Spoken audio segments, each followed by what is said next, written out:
Good evening and welcome to the March 3rd, 2026 regularly scheduled Victoria City Council meeting.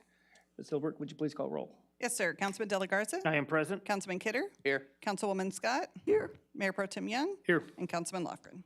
I am here. At this time, I invite you to join with us in standing for the pledges and remain standing for a brief moment of silence.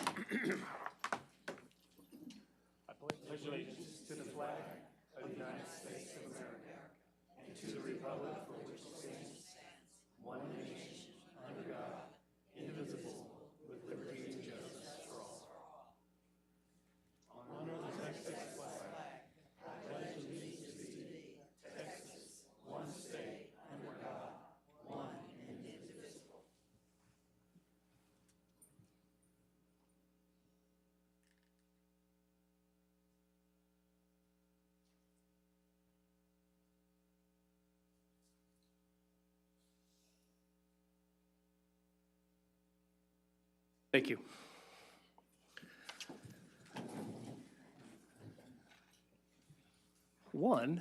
Happy election day to everybody. Mr. Garza, good evening. Good evening. Do you have any announcements and/or reminders for us? Yes, sir, I have a few for this evening. We'd like to remind the public that on behalf of Development Services, I should say, that we want to remind the public that we'll be holding a mandatory workshop on Wednesday, March 4th at 2 p.m. in 700 Main, Conference Room 205, for nonprofit organizations interested in applying for funding through the 2026-2027 Community Development Block Grant Program. Interested organizations must have a representative from the organization attend the in-person workshop. For questions or more information, please contact Zach Wendell at the Planning Office at 361-485-3360. On behalf of Environmental Services, we want to remind residents in the Blue Ridge neighborhood who may need assistance with moving heavy items to the curb for pickup in the March 7th cleanup can notify Environmental Services at victoriatx.gov/environmental services or by calling 361-485-3230. And lastly, I want to say thank you for everyone who attended the ribbon cutting for our new public safety headquarters facility, which is located at 2525 North Street, and that now serves as a centralized location for a wide, what'd I say?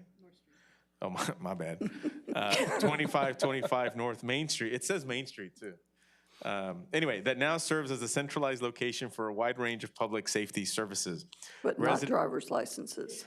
I'm getting there, Jan. I'm getting there. Residents can conduct business with the Victoria Police Department, including the Records Division, file police reports in person, and access property return and other police-related services. The Victoria Municipal Court is fully operating from the new facility as well, with all court services previously offered at the former location now available at the new one. Fire administration has also relocated, and the fire marshal's office will soon relocate to this facility as well. Residents are reminded that this is a City of Victoria facility and does not include the Texas Department of Public Safety offices such as driver's license renewals. But guess what? The DPS office will reopen in its original location by Walmart on Avero this week. I think tomorrow, actually. Really? So hopefully that limits the amount of confusion. But very grateful for everybody who participated in the event. And of course, very grateful for everybody who played a role in literally bringing a vision to reality that literally took years. And so I'm just very appreciative for the architect, our owner's rep, the contractor, everybody who helped play a role. But especially grateful for the men and women of our public safety departments who have shown a lot of commitment, patience, and loyalty over the years and stuck with us in our community in spite of challenges with facilities. And so we're just very excited that we now have a state-of-the-art facility that truly supports the fact that we do have the best department in the region, and I would argue the state. Here, so thank you. Well said. Is that completed? Yes. Oh, okay. Item, not like Jan and didn't read ahead. We'll move into item B2A. I'll take that one as it's Texas History Month proclamation. Whereas the Republic of Texas was born on March 2nd, 1836, when delegates from throughout what was the Mexican Department of Texas, convened at Washington on Brazos and signed the Texas Declaration of Independence. And whereas from the fall of 1835 to spring 1836, Texans of all backgrounds came together to fight for liberty and better judgment and better government, enduring hardship and defeat, most notably at the Alamo and Goliad. Whereas our community recognizes Texan and American hero General Sam Houston, who was born on March 2nd and helped assure this one-time sovereign nation of its victory. And whereas the less than 200 heroic citizen soldiers defended the Alamo February 23rd to March 6, 1836, elected to fight rather than surrender, and gave their lives so that Texas might live. And whereas 342 brave Texans under the command of Colonel James Walker Fannin Jr.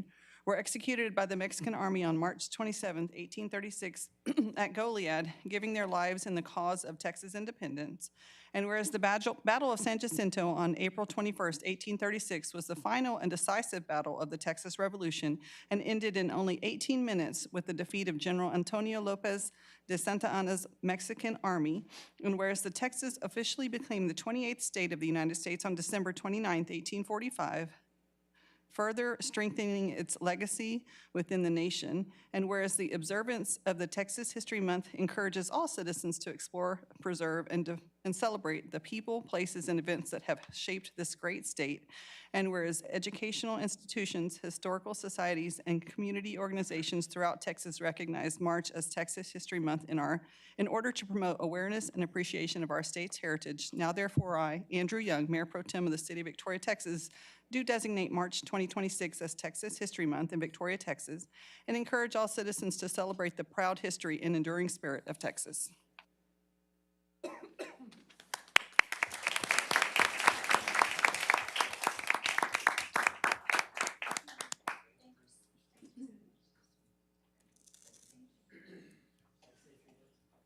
Just a few. I just want to thank Dr. Young and fellow councilmen and ladies for recognizing March as Texas History Month. We appreciate the proclamation.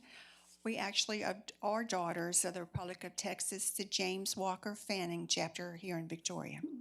We appreciate all you do and support you 100%. Thank you. Thank you.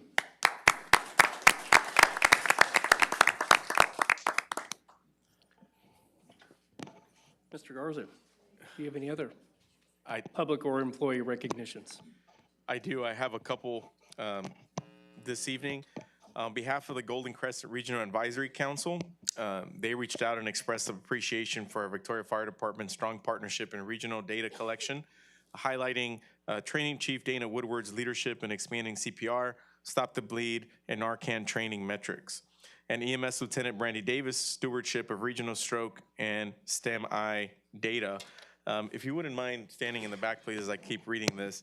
But their efforts for regional CPR, Stop the Bleed, and Narcan training surpassed the 2024 goal of 1,500 individuals and exceeded the increased 2025 goal of 2,000, putting the region on track to meet that goal again this year. The Victoria Fire Department has collected stroke and STEM-I, I think that's the way you say it, STEM-I data for approximately 15 years. This data set is used at every regional advisory council meeting to evaluate regional strengths and weaknesses. Their initiatives have helped the region achieve state-level recognition for excellence in stroke care as one of only 2 regional advisory councils in Texas recognized by the governor's EMS and Trauma Advisory Council for high performance in stroke care and data collection. And so Chief Woodward and Lieutenant Davis, thank you so much for your commitment to helping.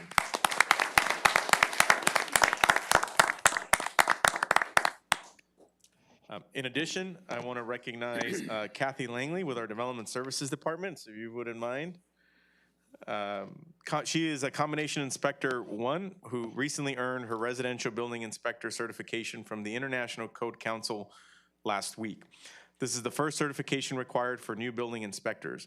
And Kathy joined the city in July of last year and is already studying for the next certification. Staff is very impressed with her work ethic and dedication to becoming an expert in the building codes, which we greatly appreciate. And so, Kathy, thank you so much for your commitment to professional service.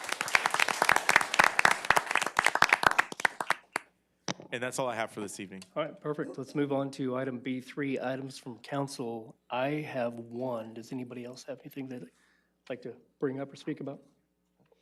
Then I'll take this. After speaking with the mayor and staff, did want to pull items C1 and items C2 from tonight's agenda to give us, staff, and public more time to understand the program we're looking to roll out. So, Mr. Garza, do you have anything you'd like to speak to about that? I'll just echo the sentiment. You know, it's the idea of a stormwater utility is something that we've literally been discussing for years, you know, stemming from the update to the drainage master plan and literally 5 years ago. And more specifically with us has been discussed for the last 2 years. However, obviously now that we're getting to this level of implementation, it's garnered, you know, more attention than ever before. And so we think that the appropriate thing to do is to pause the brakes to give us the time to get more information out, have some, you know, meetings with the public. We plan on having a town hall, just to be more intentional with providing as much information to as many people as possible before you truly consider the readings of the ordinances. So. And from that standpoint, let's we'll move into consent agenda. Oh, I'm sorry. I apologize. We will move into citizens' communication. Nice try. There's only three. There's only three. The cards are a different color. Yes, they changed up the green cards to yellow cards, so threw me off.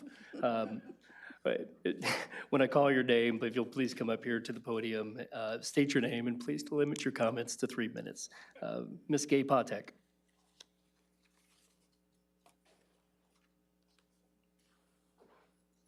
Okay, I wasn't trying to skip over you. I promise. I've done that before. Greetings, Mayor Pro Tem and City Council members. My name is Gay Patek, and I'm coming as a citizen of Victoria to speak before you. I'd like to share with you, those that are here and those who will listen later, the Fifth Circuit Court of Appeals ruling in the Little versus Llano Library case that the Supreme Court chose not to hear this past year. In this case, they considered whether someone may challenge a public library's removal of books as violating the free speech clause. And they state, plaintiffs cannot evoke a right to receive information to challenge a library's removal of books. Yes, Supreme Court precedent sometimes protects one's rights to receive someone else's speech, but plaintiffs would transform that precedent into a brave new right to receive information from the government in the form of taxpayer-funded library books. The First Amendment acknowledges no such right. A library's collection decision on government speech is a decision on government speech and therefore not subject to the free speech challenge. Many precedents teach that someone engages in expressive activity by curating and presenting a collection of third-party speech. People do this all the time. Think of editors of poetry compilations choosing among poems, or a newspaper choosing which editorials to run, or a television station choosing which programs to air. So do governments. Think of a city museum selecting which paintings or sculptures to feature in an exhibit.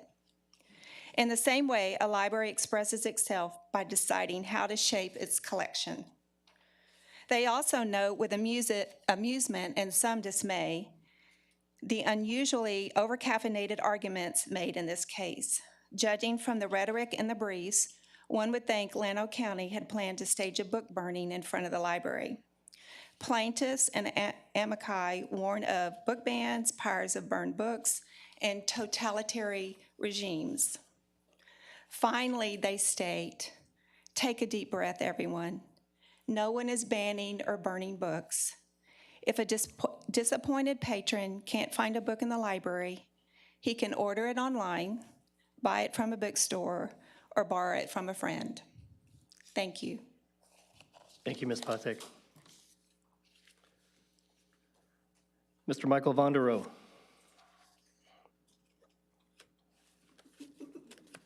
Good evening. Good evening, Mayor Pro Tem. Congratulations on your Thank you. promotion for one day. I appreciate in it. Council, and we'll try to get you some extra money for today. My name is Michael Vondro. I live at 2107 North Bend, Jordan.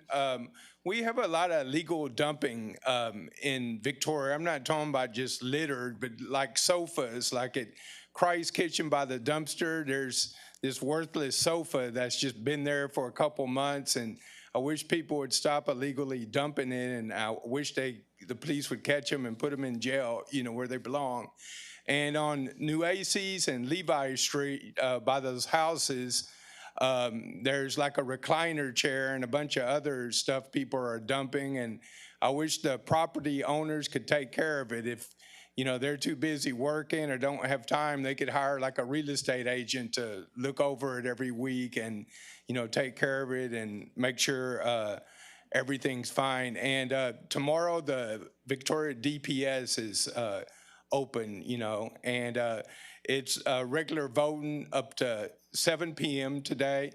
And also on 2207 North Jecker, I don't know if you remember that from last time, the fence is like at a 45-degree angle, and the dogs can jump over the fence and stuff. And who's responsible for making sure of getting the fence fixed? Because the property owner isn't going to do it. Is it the county or the city or code enforcement or Victoria Animal Control? Because 29 dogs is ridiculous, but there's no law saying how many dogs you can have. You can have 100,000 if you want. A long time ago, we used to have a rule, state law and a city law, only 6 dogs and cats, but that was repealed a couple years ago.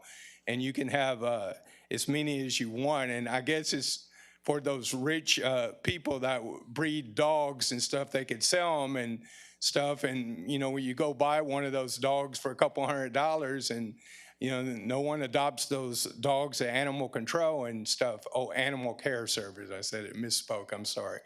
But I do wish they could have a motion to put on the agenda where they could repeal the law and have it 6 dogs or cats total and match it with the state law. I don't agree with that law. I don't think you should have 29 dogs in your backyard. That's just too many. I don't know where he gets the money to feed those dogs, especially when he's not even working. But anyway, thanks and have a good afternoon. Thank you, Mr. Vondero. And finally, we have Cheryl Robbins.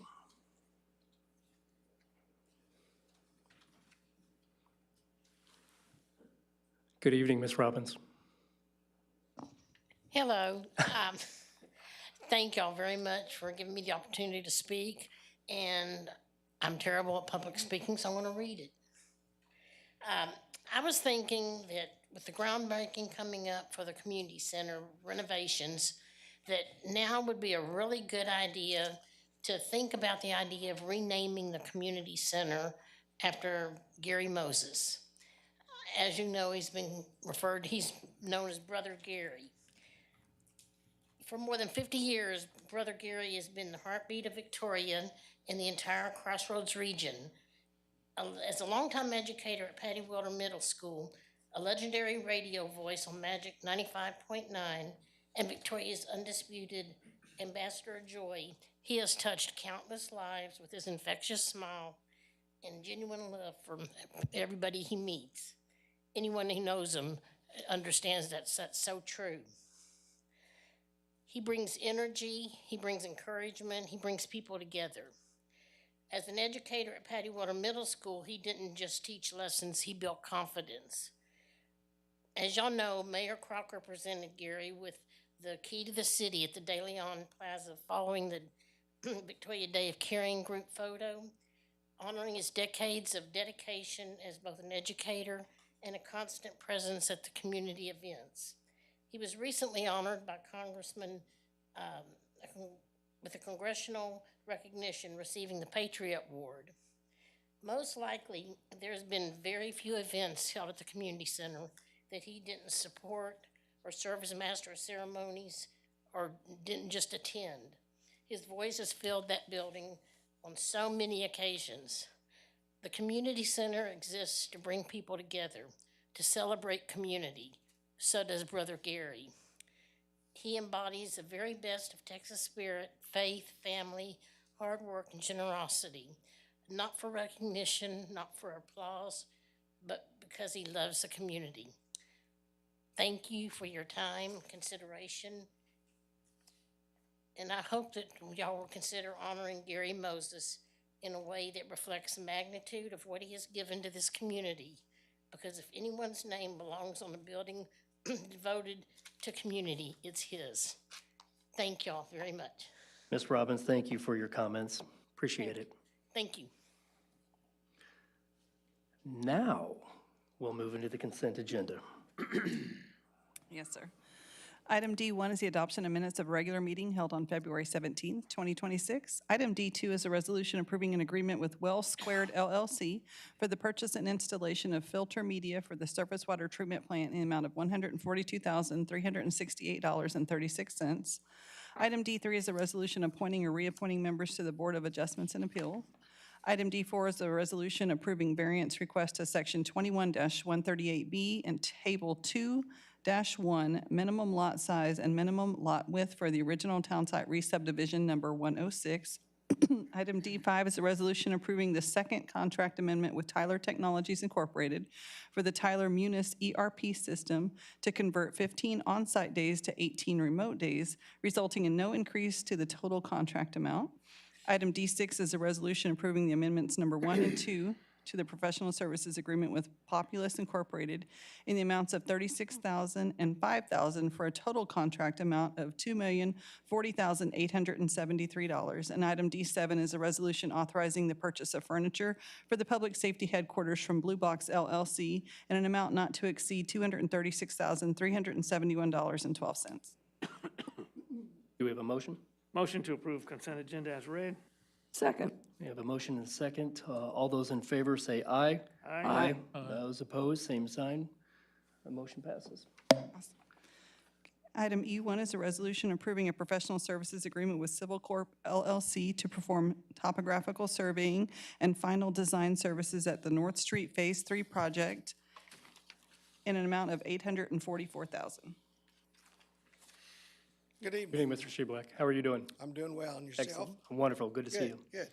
Tonight, here to ask council to approve a professional services agreement for engineering service, design services for the North Street Phase 3. Phase 3 project consists of utility improvements, paving and drainage improvements along North Street from Lawrence Street to Ben Jordan, a total of 0.59 miles. We've been looking at these improvements on North Street for several years now. We're finally getting to that stage where we can start the design. The engineering design was budgeted as part of the fiscal year 26 CIP. The scope of the services proposed are geotechnical investigation with pavement design recommendations, topographic survey, boundary survey for easement and right-of-way acquisition, and preliminary and final design for both utility and street improvements.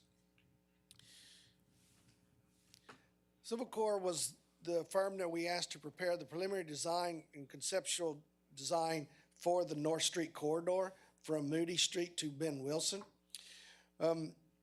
Because of that, we asked them to prepare us a proposal for the final design for Phase 3. They did provide us with the proposal in the amount of $844,000. After reviewing it, the engineering staff recommends that we award this to Civil Corps for $844,000. And I'll just add that Civil Corps is the civil engineer on the community center renovation and expansion project as well. And so that would provide some good synergy there for as we get to the other phases of North Street. Any questions? Questions? Any discussion? Nope. I think it's great. Let's get it going. I'm very excited for this Yeah. project. It's been a long time coming, very excited. All right. And David and Emma will get into more detail on the project timeline at our CIP update on Friday as part of our workshop. Perfect, thank you.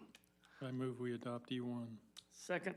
We have a motion and second. All those in favor say aye. Aye. Those opposed, same sign. Item E1 passes. Item E2 is a resolution approving an amendment to the professional services agreement with Victoria Engineering Incorporated DBA Urban Engineering for the Lone Tree Acres Street and Drainage Improvement Project. Good evening, Ms. Connolly. Good evening, Mayor Pro Tem and Council. We need to make some changes to a couple of the professional services agreements associated with projects that are being funded by our CDBG MIT grant. Mainly what we need to do is extend the termination dates because these contracts also typically include bid document preparation and construction oversight. The GLO wants to make sure that those contracts are still good. So that's mainly what we're doing here. For Lone Tree Acres, the extension is through August 31st, 2027. Obviously, we know there will be future amendments to the scope of work. We just don't know exactly what that's going to be at this time, so we'll be coming back with that at a later time. Are there any questions on this one? No, so this is some generalized housekeeping for them. That's exactly right. We need to make sure that we upload current contracts with our engineers in order to exit the startup phase. That will get us into the next phase, which is environmental assessment, so we can get authority to use grant funds so we can actually start construction. Perfect. Do you want to take them in order? Well, I mean, I can address them both and you can, Let's go ahead and do that. You're standing up there. okay. I'll let her read it. Okay, yeah. What's that? Yeah, I just had one. Okay. I didn't know if you wanted me to talk about them both first and then, Well, you know what? You're right. Is there any questions for Ms. Connolly? Do we have a motion for item E2? I move we adopt this also long overdue project. I second it. We have a motion, a second. All those in favor say aye. Aye. Opposed, same sign. Item E2 passes. Item A3 is a resolution approving an amendment to the professional services agreement with Garver LLC for the water and wastewater SCADA design improvements project. so this is the same, their purpose here is the same thing. The term is extended actually to December 31st. I think that I might have not updated that on the memo. In any case, this one also includes a scope of work amendment because of some recent advancements in technology. The way that this is being designed needed to modify slightly. Also, in response to the fact that there is now open architecture available out there and the provider is has a government co-op contract. So the bidding process isn't necessary here. That's been deducted, but there have been some added tasks for permitting and other things that have been added to it.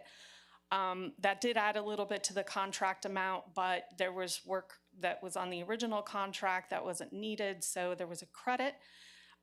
Therefore, the net change is a little under $30,000, and we're extending the term to December 31st, 2027. Sounds like a much better product as well. Yes, sir. A lot of what's the open architecture will allow for, or will enable us not to have some of the problems that we're currently experiencing with using different providers and software and hardware. Any questions? If you need more technical information, I do have ringers here who know. I'm sure you do. Yeah. I move we adopt this item also. Second. All right, we have a motion and second. All those in favor say aye. Aye. Those opposed, same sign. Item E3 passes. Thank you. Thank you, Ms. Connolly. All right. City manager reports. Anybody? I'll turn it over to Danielle to Oh, thank you. introduce Tammy. So I'm just going to announce Tammy with Victoria Housing Authority is going to give this presentation. So here's Tammy. Ms. Emerson, it's great to see you. Good evening. Mayor Pro Tem and City Council, thank you for allowing me the opportunity to come here tonight to present some updates on what the Victoria Housing Authority is doing as we speak. So I was here not too long ago, gosh, it's been a while, regards to what we're doing as an agency. So I just wanted to give you a quick little update of where we're at in that process. I'm so technically challenged, it's sad. Okay. Very good. Sorry about that. So the Housing Authority, as you know, has some aging stock. So what we're going to talk about today is a little bit about the repositioning, what that repositioning looks like with our RAD Section 18 and LIHTC low-income housing tax credit timeline, what the post-closing looks like, our scope of work, and what the relocation looks like for the tenants that are involved, which is very important for us to estimate. Our total development cost on this project we're projecting is about $75 million, give or take. That's a lot of money to be talking about, so give or take could be a couple million here or there.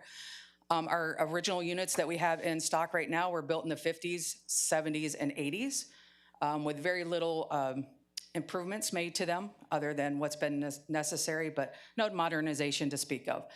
We're looking to completely rehab all of those and make them into brand new units. So they will either be reconstructed or heavily renovated.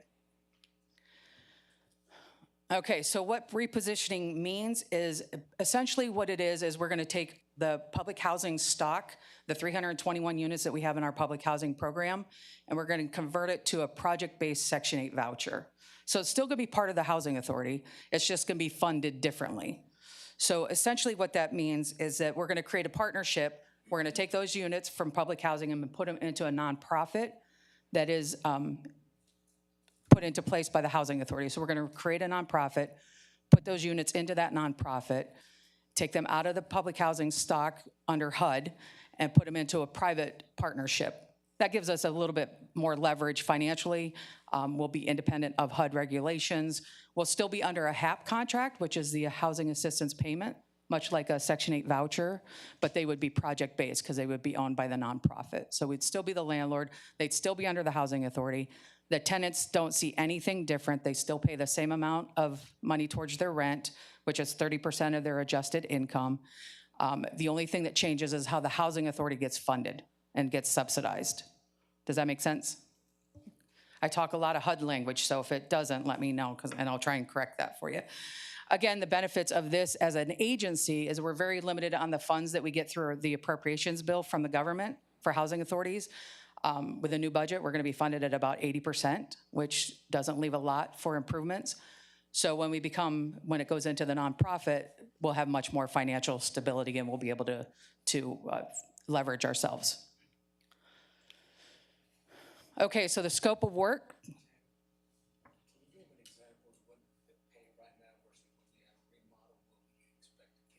So what Gilbert's asking me to give you an idea of what, I'm assuming the rents is what you're talking about. Okay, currently the Housing Authority for our rents that we currently receive, we're between 90 and 100% of the fair market rent is what we charge based on the condition of our units. We don't have very many amenities. We don't have like pools or neighborhoods or anything like that. We just literally have the utilities that we have. And we want to be able to add like parks and playgrounds and things of that nature to make it more of a neighborhood. Once we do that, and once we have a product that is worth the rents, we can charge 110% of the fair market rate. Again, doesn't impact the tenants. They still pay 30% of their income, but the subsidy that the Housing Authority would receive would be much greater. So if you take, for example, if the fair market rent for a one bedroom is $1,000 a month, we're charging $900. We could charge $1,100. And if you take that over 321 units, that's quite a bit on a monthly basis that we would get in subsidies from the government. Okay.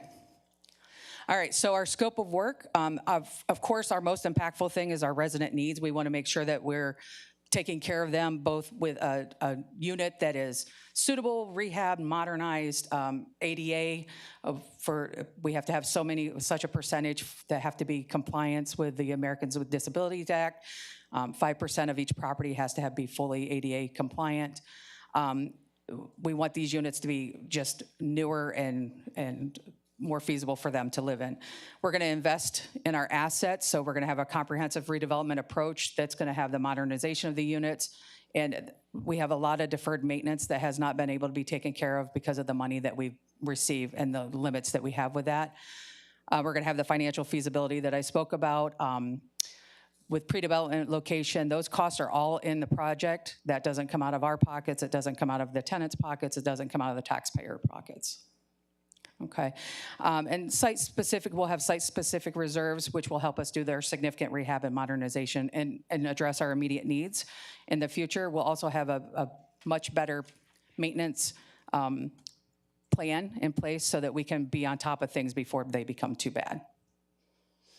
Okay, you can see under the rehab scope of work, like obviously we're gonna do kitchens and bathrooms and cabinets and plumbings and fixtures, and we still have some copper plumbing and we have two-prong wiring. We have things that really need to be addressed in an impactful way. The infrastructure needs to be completely addressed. We're gonna have accessibility. We're gonna upgrade our systems. We'll have exterior facades, more curb appeal, windows that are much more weather tight, central air, which only about 40 of our units out of 321 have air conditioning. So we're going to have central air in all of our units. I mean, it's South Texas, so we need that, right? And then we're going to improve our sites with our parks and playgrounds and things of that nature. Any questions on that? Amy, is it, you're going for 321 units currently. Will it be the same amount of units? Yes, we're going to replace one for one. Okay. Yes.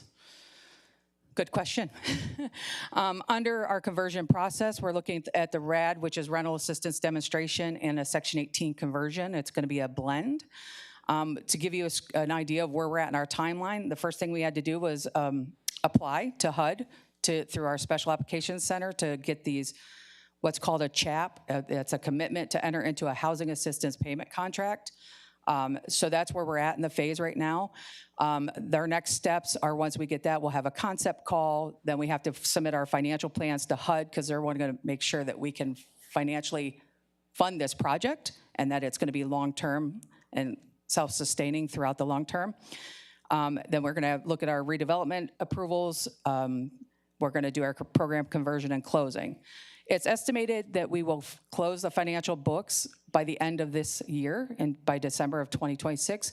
Once that paperwork is closed, then we can start the rehab. That means that we would renovate and reconstruct all 321 units, plus any community buildings that are, there's like 5 community buildings as well. So this is going to be a little bit of a more in-depth of showing the timeline because we do have a RAD application.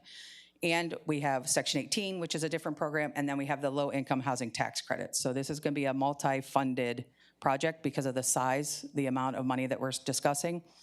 So we've done appraisals and market studies and done all of our capital needs and our environmental studies to this point. Right now, under the tax credit, which is the green bar on the top of your slide, we're going to have to submit our bond applications, obtain our financing and our budgets and finalize those, get investors, prepare our closing documentations, and then we'll close. And then, of course, rehab can begin. Simultaneously, we're going to have our HUD part, which is our RAD, or rental assistance demonstration. And we have to submit our due diligence, do our RAD call with the HUD Washington Special Applications Center, which we've already had 2 of those, so we will continue to do those. We're going to have to submit our RAD financing plan. So there's 2 different financing plans that we have to submit, and then we'll close on the RAD portion of that with HUD. So these are going to run concurrently together. It's a lot of balls in the air to kind of navigate.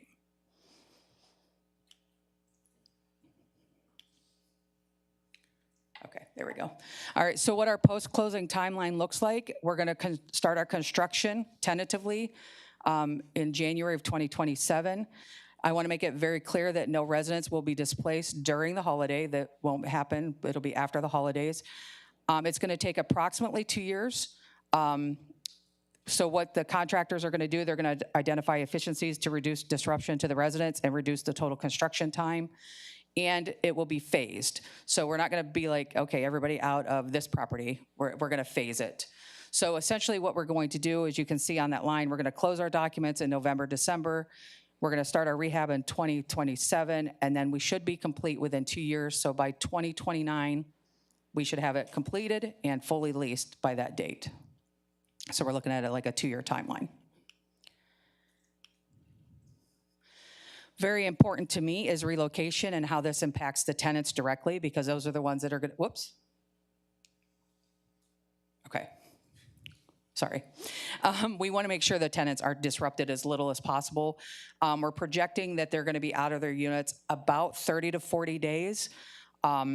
So what we're going to do is we do have some vacancies in our properties, so we're going to renovate those units first. We're going to furnish them, and we're going to consider them as hotel units. So essentially what will happen is we'll have some type of pod storage or something of that nature for their big items, but then they'll only just take their personal items to the new unit, the hotel unit, stay there for the duration of their unit being completed. Once their unit is done, then they'll move back to that unit. They're not going to pay any cost associated with this. If there's any heavy lifting or anything like that, that will be provided with our partnerships. So we will take care of all of that. The only thing, I mean, if they have valuables, certainly I would want to pack my own valuables, but that's me. But, so it's literally up to them how much effort they put into moving themselves. So we're doing everything we can to make this as stress-free as possible for them.